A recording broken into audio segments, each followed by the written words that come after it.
आदाब, नमस्कार। मैं वसीम अख्तर और आप देख रहे हैं द लीडर हिंदी। यूपी के जिला बरेली में 26/11 को जुमे पर हुए बवाल के बाद आज बड़ी कार्रवाई हुई है।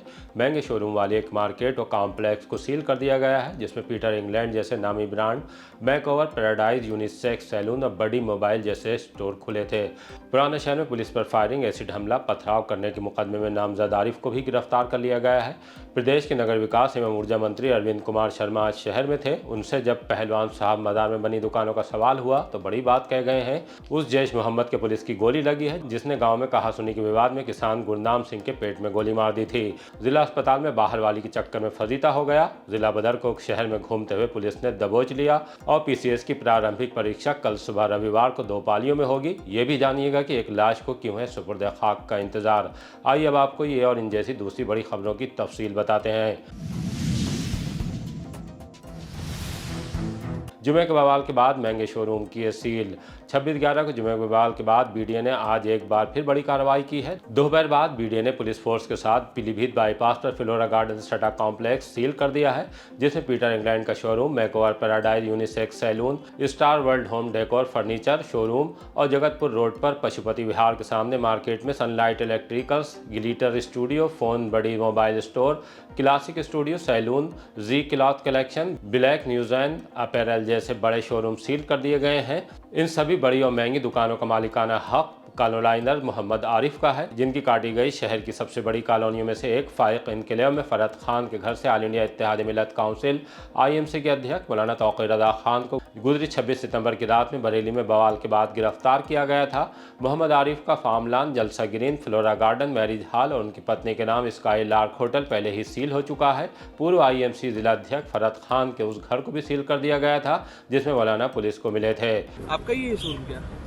हाँ, मेरा रेंट पे, मेरा नाम मोहम्मद नसीम है। अच्छा। और मेरा रेंट किराएदार हूँ यहाँ पर मैं। किराएदार हैं जी। कितने बजे कार्रवाई हुई है, क्या कहा गया आपसे? हमें तो कोई नोटिस वगैरह भी नहीं। अभी हमारे पास सडनली हमारे जो भी ऑफिसर सर हैं सब लोग आए, उन्होंने कहा कि मतलब इसे आप खाली कर दीजिए। अच्छा। हमें कोई मौका भी नहीं मिला। हमने सिर्फ कहते रहे कि हमें हटाने का सामान निकालने का मौका दो। उन्होंने जो है मतलब तो पीटर इंग्लैंड की फ्रेंचाइजी कपड़े वगैरह है क्या? नहीं, मेरा स्टार वर्ल्ड फर्नीचर है। अच्छा, और होम डेकोर। अच्छा। तो ये पीटर इंग्लैंड वालों के भी साथ यही है भाई, हम लोग किराएदार हैं और हम लोगों को मौका भी मिलना चाहिए हमारी चीज़ों को रखने का। और सर इससे काफ़ी लोगों का रोजी रोटी चलता है यार। एकदम आप नहीं कर सकते किसी भी चीज़ को एकदम यह पता हो यार कि यार गलत है यार। सर आज जो कार्रवाई हुई, कितनी दुकानों पर कार्रवाई हुई? कुल 17 दुकानें सील की गई हैं। 15 यहाँ पर है, 2 फ्लोरा गार्डन के पास ये सीलिंग कार्रवाई की गई है। क्या इससे पूर्व में नोटिस वगैरह भी दिए गए? सारी कार्रवाइयाँ हुई हैं। किनकी दुकानें सर बताइए? मोहम्मद आरिफ की है। मोहम्मद आरिफ। तो क्या आगे इन पर क्या दोस्ती? हम तो जहाँ पर भी अवैध निर्माण भी वहाँ पर कार्रवाई हमारी लगातार चले, आगे भी जारी रहेगी। पुराना शहर में पुलिस पर हमले में आरिफ अरेस्ट। जुमे पर बवाल के बाद पुलिस ने पुराना शहर में पुलिस पार्टी पर हमला करने इत्यादि को लेकर नदीम वल्द शराफतुल्लाह समेत 28 नामजद और 200-250 अज्ञात के खिलाफ मुकदमा दर्ज किया था। इसमें कहा गया है कि 26/11 को जुमे के दिन भीड़ पुराना शहर से इस्लामिया इंटर कॉलेज मैदान की तरफ बढ़ने लगी। बैरियर पर रोकने की कोशिश की तो नारेबाजी, धक्का मुक्की, पथराव, एसिड की बोतलों से पुलिस पर हमला कर दिया गया। तब हल्का बल प्रयोग करके भीड़ को तितर बितर कर दिया गया था। बारादरी इंस्पेक्टर की तरफ से दर्ज किए गए इस मुकदमे में हजयपुर के आरिफ पुत्र मुन्ने का नाम भी प्रकाश में आया था। उसे अब गिरफ्तार कर लिया गया है। रिमांड के लिए अदालत में पेश कर दिया गया है। पहलवान साहब मदार की दुकानों पर सवाल और मंत्री का ये जवाब। नगर विकास एवं ऊर्जा मंत्री अरविंद शर्मा आज शहर में थे। उन्होंने करीब 50 करोड़ की 130 परियोजनाओं का लोकार्पण और शिलान्यास किया, जिसमें राइफल क्लब की शूटिंग रेंज का जीर्णोद्धार भी शामिल है। जब उनसे पत्रकारों ने स्मार्ट सिटी के ऑडिटोरियम में बात की और एक सवाल मौलाना तौक़ीर रज़ा खान से जुड़ा पहलवान साहब की दुकानों को लेकर किया गया तो उन्होंने बड़ी बात कह दी है। आइए आपको सुनवाते हैं। नगर निगम की जमीन पे मजार की आड़ में करोड़ों रुपए की जमीन पे कब्जा किया गया, वहाँ दुकानें बना ली गई हैं। तो ऐसा ध्यान में आया है और मैं अपने अभिभाषण में भी इस बात को कह रहा था कि अभी मैं कल रामपुर जाके आया, संभल जाके आया, बरेली में भी आज हूँ। इन सभी ज़िलों में ऐसा ध्यान में आ रहा है कि करोड़ों रुपए की किसी की व्यक्तिगत संपत्ति या सरकार की संपत्ति, नगर निगम की, नगर निकाय की संपत्ति पे अवैध कब्जा करके अनेक प्रकार की इमारतें, अनेक प्रकार के कंस्ट्रक्शन हुए हैं। बहुत प्रयास के बाद संभल में भी कल मुझे जिलाधिकारी बता रहे थे लगभग 86 हेक्टेयर ज़मीन उन लोगों ने ऐसे अवैध कब्जे से मुक्त कराई है। उसी प्रकार बरेली में भी ये काम हो रहा है। आप निश्चिंत रहें, 1 इंच भी ज़मीन बरेली में नगर निकाय की या सरकार की अवैध कब्जे में नहीं रहने दिया जाए। किसान को गोली मारने वाले जैश के लगी गोली। बहेड़ी थाने के गांव भौना फार्म में आपसी कहासुनी के विवाद में गुरनाम सिंह पर गोली चला दी गई थी, जो उनके पेट में लगी थी। इस संबंध में गांव के ही जैश मोहम्मद पर बीएनएस की धारा 109, 126(2) के तहत मुकदमा लिखा गया था। पुलिस उसे तलाश कर रही थी। वो चौकी सिरसा इलाके में नौना फार्म के पास तड़के पुलिस के सामने आ गया। पुलिस के मुताबिक रोकने की कोशिश पर उसने तमंचे से गोली चला दी। जवाब में पुलिस ने गोली चलाई तो जैश के घुटने में लगी है। उसके बाद पुलिस ने उसे दबोच लिया। पहले अस्पताल और फिर इलाज के बाद उसे जेल भेजने की तैयारी है। इस संबंध में सीओ बहेड़ी अरुण कुमार सिंह का क्या कहना है, आइए आपको सुनवाते हैं। दिनांक 10 अक्टूबर 2025 को देर रात सूचना प्राप्त हुई कि रात के करीब 10:30 बजे गुरनाम सिंह पुत्र सतनाम सिंह निवासी भोला फार्म थाना बहेड़ी को गांव के आपसी बातचीत में गाली गलौज होने पर जैश मोहम्मद पुत्र रियाज उर्फ बड़ला निवासी भोला फार्म बहेड़ी ने तमंचे से गुरनाम सिंह के ऊपर गोली चला दी, जो पेट से हल्का ऊपर जाकर लगी। घायल गुरनाम का इलाज अस्पताल में चल रहा है। वर्तमान में वो खतरे से बाहर है। इस संबंध में थाना बहेड़ी पर तहरीर प्राप्त होने के आधार पर मुकदमा अपराध संख्या 980/25 धारा 109 व 126(2) बीएनएस का अभियोग बनाम जैश मोहम्मद तत्काल पंजीकृत किया गया। आज दिनांक 11/10/2025 को प्रातः थाना बहेड़ी पुलिस टीम द्वारा चौकी सिरसा क्षेत्र के नौला फार्म के पास चेकिंग की जा रही थी। इसी दौरान समय करीब 6:15 बजे मोटरसाइकिल पर एक अज्ञात युवक पुलिस को देखकर भागने लगा, जिसको रोकने का प्रयास पुलिस पार्टी द्वारा किया गया तो उक्त व्यक्ति द्वारा पुलिस पार्टी पर जान से मारने की नीयत से फायरिंग की गई। पुलिस पार्टी द्वारा की गई आत्मरक्षा फायरिंग में अभियुक्त के पैर में गोली लगी है। अभियुक्त के कब्जे से 315 बोर का एक तमंचा, 2 खोखा कारतूस, 1 जिंदा कारतूस और 1 मोटरसाइकिल बरामद की गई है। नाम पता पूछने पर अभियुक्त द्वारा अपना नाम जैश मोहम्मद पुत्र रियाज अहमद उर्फ बड़ला निवासी भोला फार्म थाना बहेड़ी बताया गया, जो कि इस मुकदमे से संबंधित अभियुक्त है। इस अभियुक्त को उपचार के लिए तत्काल जिला अस्पताल भेजा गया है। जिला अस्पताल में बाहर वाली पर फजीता। मियां किसी महिला से फोन पर बात कर रहे थे। बीवी ने ऐसा करते देख और सुन भी लिया। इसके बाद जिला अस्पताल परिसर में अच्छा खासा फजीता हो गया। मियां सफाई देते रहे, बीवी उन पर हाथ साफ करती रही। तमाशे देखने के लिए तमाशबीन की भीड़ इकट्ठा हो गई। ड्यूटी पर तैनात होमगार्ड भी पहुंच गए। आप भी देखिए बाहर वाली से गुफ्तगू एक शादीशुदा नौजवान पर किस कदर भारी पड़ गई।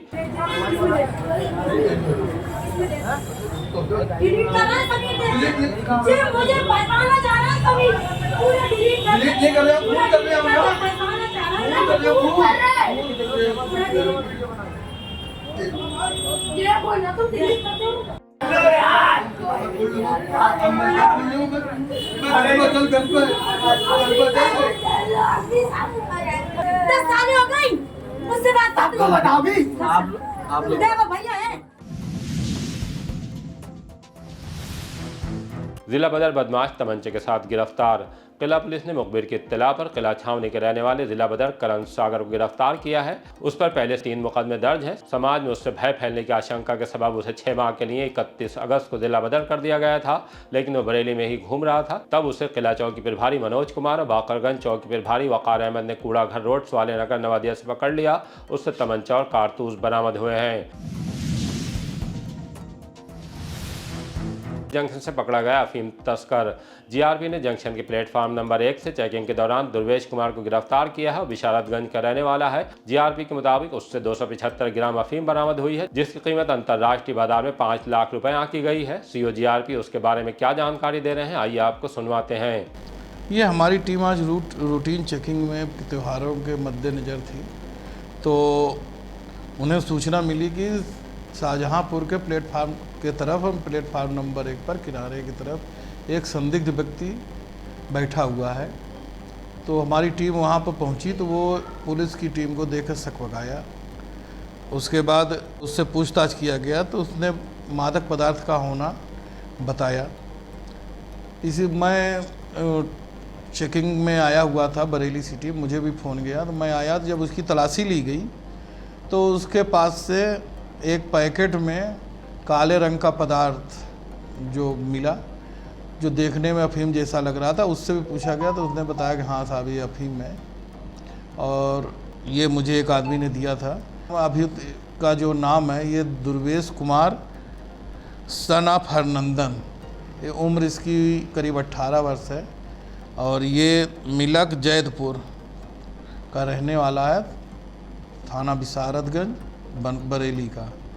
और ये जो है चंडीगढ़ लेकर के यहाँ से जा रहा था, कह रहा था वहाँ पे चंडीगढ़ पे हम देते तो हमें 5,000 रुपया वहाँ मिलता।